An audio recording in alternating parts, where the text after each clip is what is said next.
Let me tell you something. One of the coldest feelings in the world is watching somebody you loved walk away and choose somebody else like everything you gave them meant nothing. That pain will make you question yourself. It'll make you stand in the mirror wondering what was wrong with you. You start replaying conversations in your head. You start comparing yourself to the other person. And before you know it, heartbreak has turned into self-doubt. But listen to me carefully today. Just because somebody failed to recognize your value does not mean you had none. See, a lot of people think the answer after betrayal is revenge. They think the answer is getting even, making the other person jealous, or proving they lost the best thing they ever had. But real power is much quieter than that. Real power is healing without becoming bitter. Real power is rebuilding yourself while they expect you to break. Real power is becoming so strong mentally, emotionally, spiritually, and physically, that one day you look back at the pain and realize it introduced you to a version of yourself you would have never discovered otherwise. Because sometimes people leave good relationships chasing temporary excitement. Sometimes they mistake attention for love. Sometimes they abandon loyalty because they are emotionally immature and don't understand what they had until life teaches them the hard way. But your job is not to chase people who walked away. Your job is to remember who you are. And today, we are going to talk about exactly what happens when somebody leaves you for someone else, why begging never works, why silence is powerful, and how the moment you stop chasing validation is the exact moment your life begins changing for the better. Because the truth is, the person who got left behind is not always the person who loses, Dot. One of the biggest mistakes people make after being left for someone else is believing they suddenly have to compete for their worth. The moment that breakup happens, insecurity creeps in quietly. You start comparing yourself to the other person. You look at their appearance, their lifestyle, their personality, and you begin asking dangerous questions in your mind. What do they have that I don't? Why was I not enough? What could I have done differently? And before you know it, you are mentally standing in a competition you were never supposed to enter in the first place. See, real love is not supposed to feel like an audition. You should never have to convince somebody to value loyalty, honesty, consistency, and genuine care. Those things are already priceless. But when somebody leaves you for someone else, your emotions can trick you into thinking you lost to a better option. That is not always true. Sometimes people simply chase excitement over stability. Sometimes they confuse temporary feelings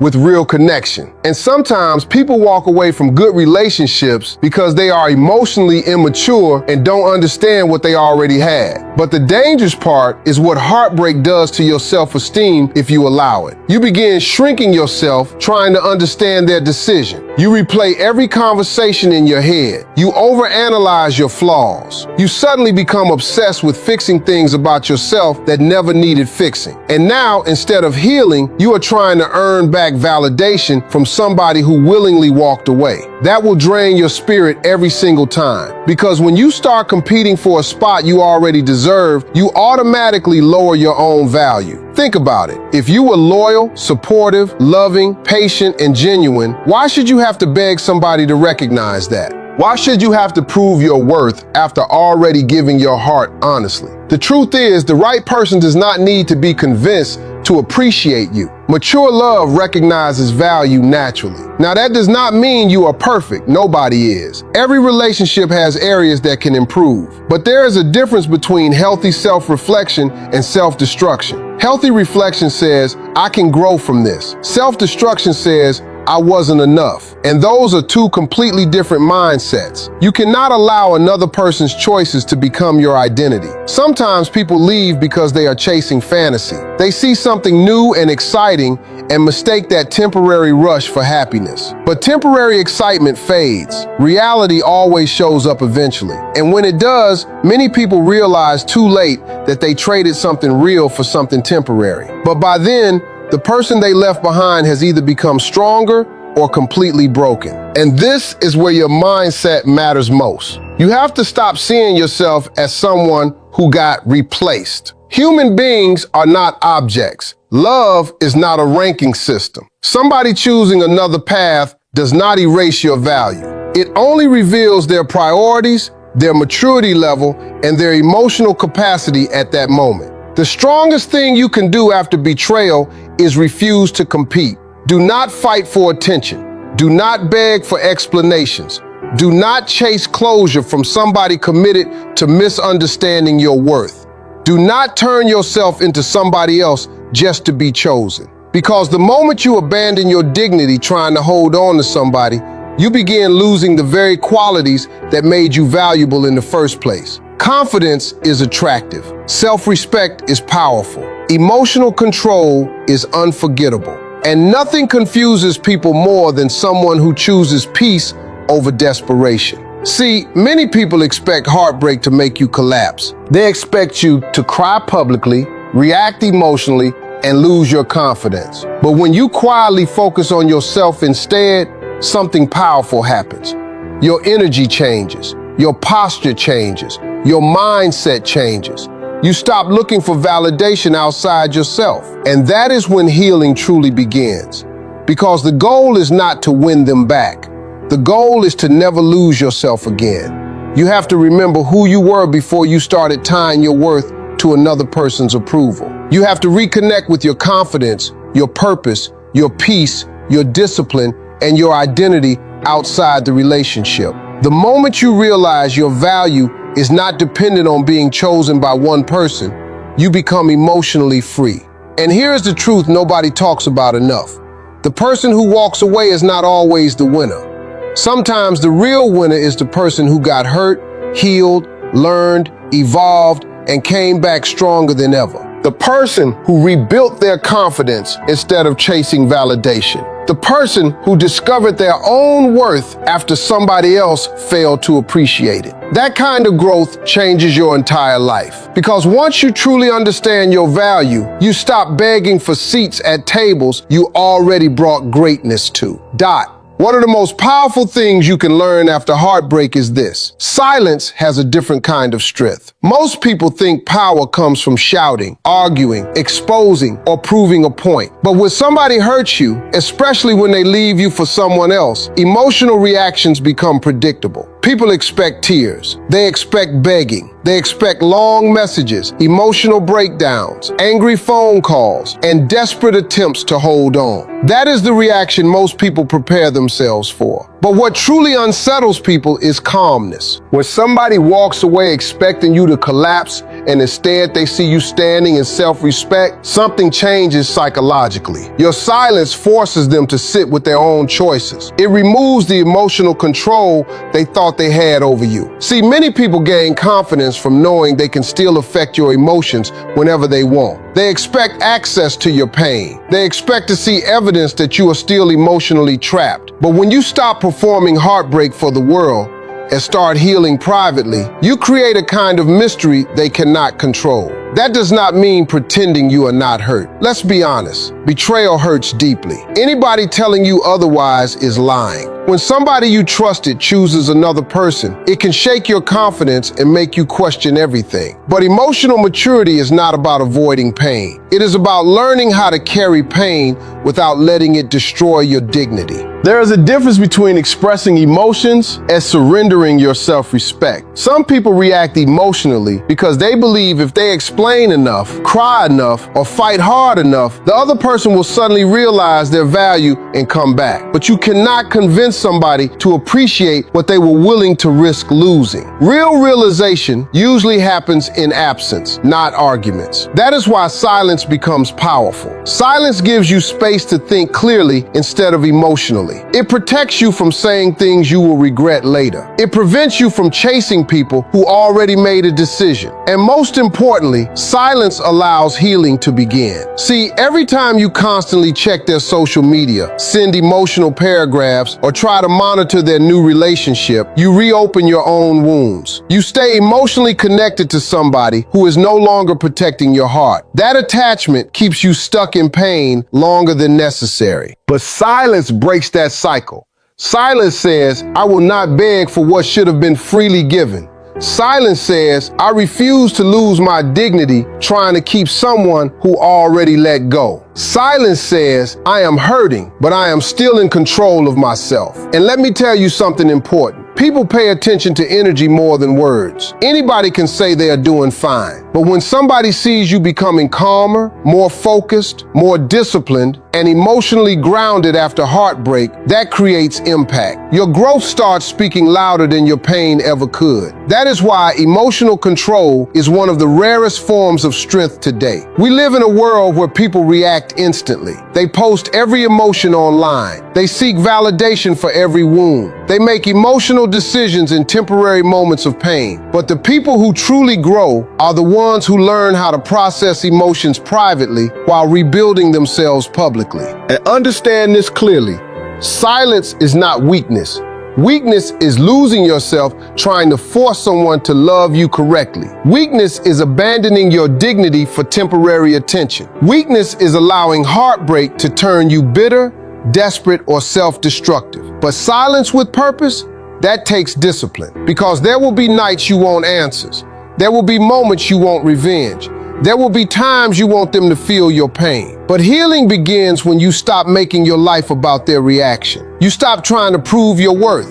You stop trying to make them jealous. You stop hoping every post they make is secretly about you. Instead, your focus shifts inward. You start improving your mind. You start protecting your peace. You reconnect with your goals. You rebuild your confidence. You become stronger emotionally, spiritually, mentally, and physically. And something incredible happens during that process. The person who once felt abandoned begins to rediscover themselves. See, heartbreak has a way of revealing where your identity was too dependent on another person. Sometimes losing somebody exposes how much you neglected yourself while trying to maintain the relationship. And silence gives you the space to correct that. Now, instead of chasing closure, you create your own. Instead of demanding validation, you build self-worth. Instead of reacting emotionally, you move strategically. And eventually, your peace becomes more valuable than the relationship you lost. That is real growth. Because the truth is, not every battle deserves your words. Some people only understand your value once your presence is no longer available to them. Some lessons require distance. Some realizations require absence. And some people only recognize what they lost after they no longer have access to your energy. But by the time they finally understand it, your healing should already be underway. Not because you stopped caring overnight, but because you finally started caring about yourself too. And there is nothing more powerful than a person who was hurt deeply but chose growth instead of chaos.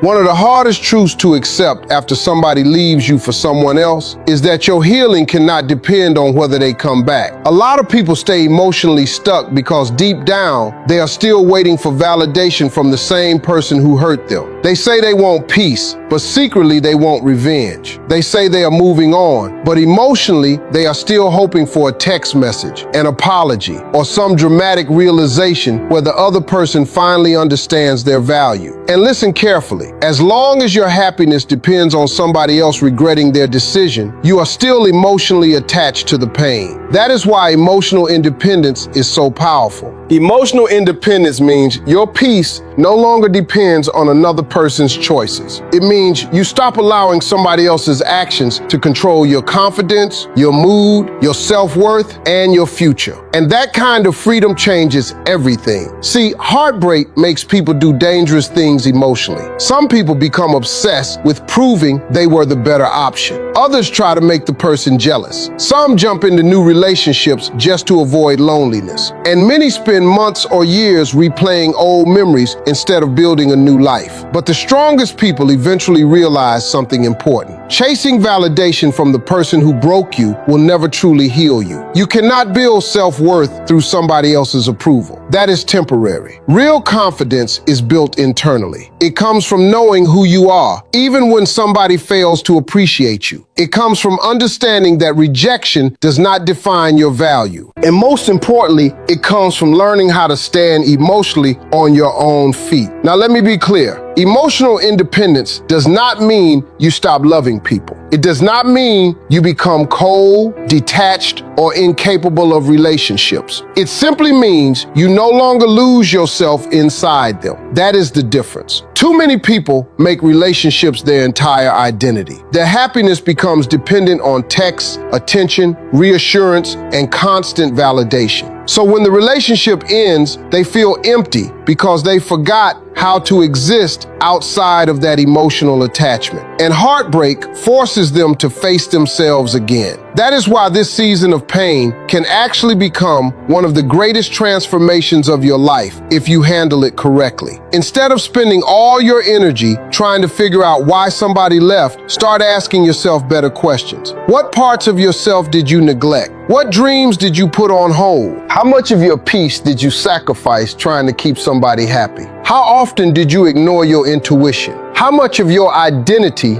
became attached to being chosen? Those questions lead to growth, because emotional independence begins the moment you stop seeing yourself as incomplete without another person. You were somebody before them. You had value before them. You had purpose before them, and you will continue becoming even greater after them. But to reach that level mentally, you have to stop romanticizing people who failed to protect your heart. Sometimes we become addicted to potential instead of reality. We hold on to memories instead of truth. We remember the good moments so strongly that we ignore the disrespect, inconsistency, dishonesty, and emotional instability that came with them. And that emotional attachment keeps us trapped. But healing starts when you accept reality honestly instead of emotionally. If somebody truly wanted to stay, they would have stayed. If somebody truly valued your presence, they would not gamble with losing you. And if somebody walked away easily, you should stop fighting harder for them than they fought for you. That realization hurts, but it also frees you, because now your energy can finally return to yourself. Now, instead of losing sleep over somebody else's choices, you start rebuilding your own life. You focus on your health, your confidence, your discipline, your finances, your mindset, your goals, and your future. You start creating a life that feels meaningful even without the relationship. And that is where your power returns. See, emotional independence changes the way you love too. Once you heal properly, you stop loving from fear. You stop clinging desperately. You stop tolerating disrespect just because you are afraid to lose someone.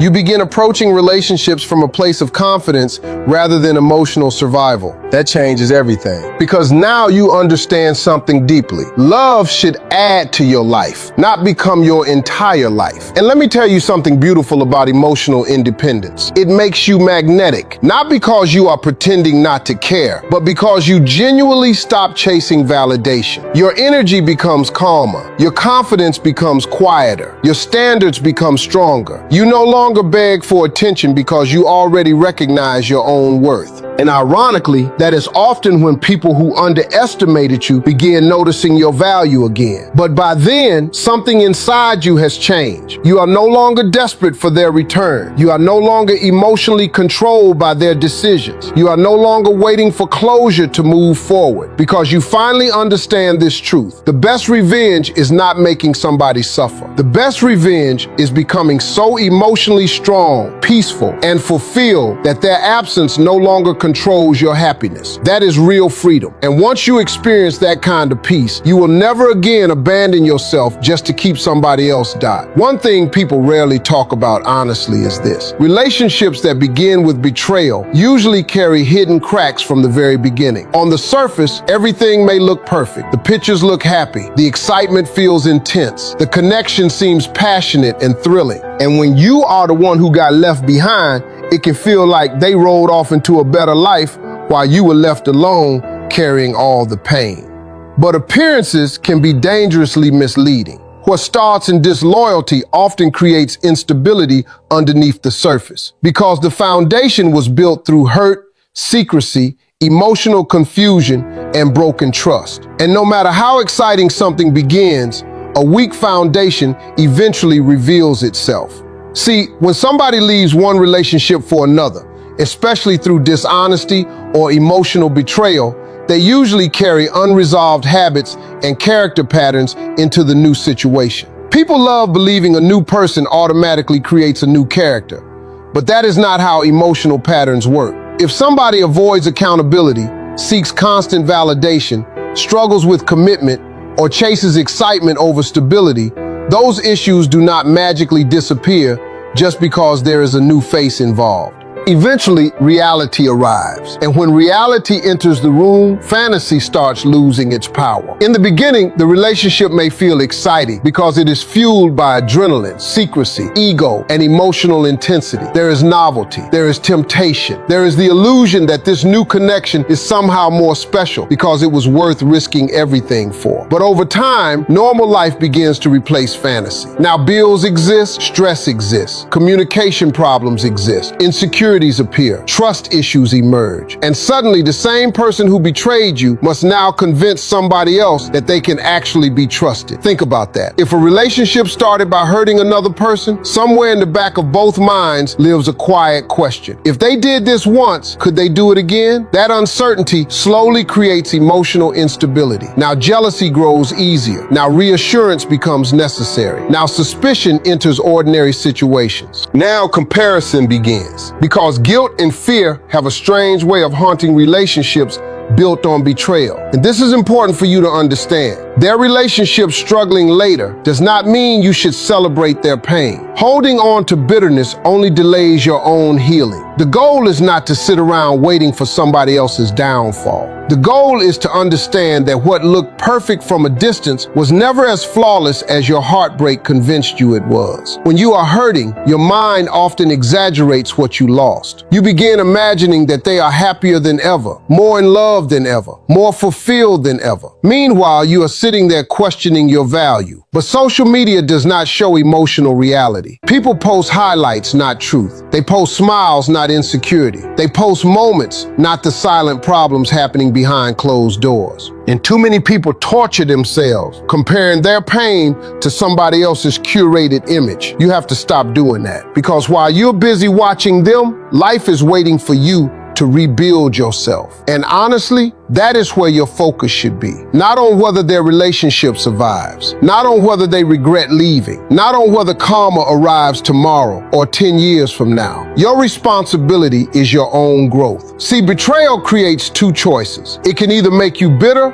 or make you wiser. Some people allow heartbreak to harden them completely. They stop trusting, stop loving, stop believing in genuine connection. They carry anger into every future relationship. But others use pain differently. They learn discernment. They raise their standards. They strengthen their boundaries. They reconnect with their self-worth. They stop settling for inconsistent love. And those people come out stronger, because one painful relationship can teach lessons that completely transform your future if you're willing to grow from it instead of drowning in it. You begin noticing red flags earlier. You stop ignoring disrespect. You stop begging for bare minimum effort. You stop sacrificing your peace just to avoid being alone. That growth is valuable. And let me tell you something else most people realize too late. The person who got left is not always the person who lost. Sometimes the real loss belongs to the one who walked away from loyalty, peace, emotional safety, and genuine love, chasing temporary excitement. Sometimes people do not recognize value until life removes access to it. And by the time they fully understand what they gave up, the other person has already healed, evolved, and emotionally moved on. That is why your healing matters more than revenge, because the greatest victory after betrayal is not watching somebody else fail. The greatest victory is becoming somebody stronger than the version of yourself that once accepted less than you deserved. Imagine reaching a point where their choices no longer disturb your peace. Imagine waking up without checking their social media. Imagine genuinely smiling again without pretending. Imagine becoming so emotionally grounded that you no longer need closure from the people who hurt you. That is freedom. And the beautiful thing about freedom is this: once you truly heal, you stop seeing the breakup as the destruction of your life. You begin seeing it as redirection. Sometimes losing somebody protects you from wasting years in a situation that would have eventually broken your spirit anyway. Sometimes heartbreak removes people who were never fully aligned with your future. And sometimes pain is the very thing that forces you to finally choose yourself. That is why you cannot let betrayal convince you that your story is over. No. Sometimes the collapse of one relationship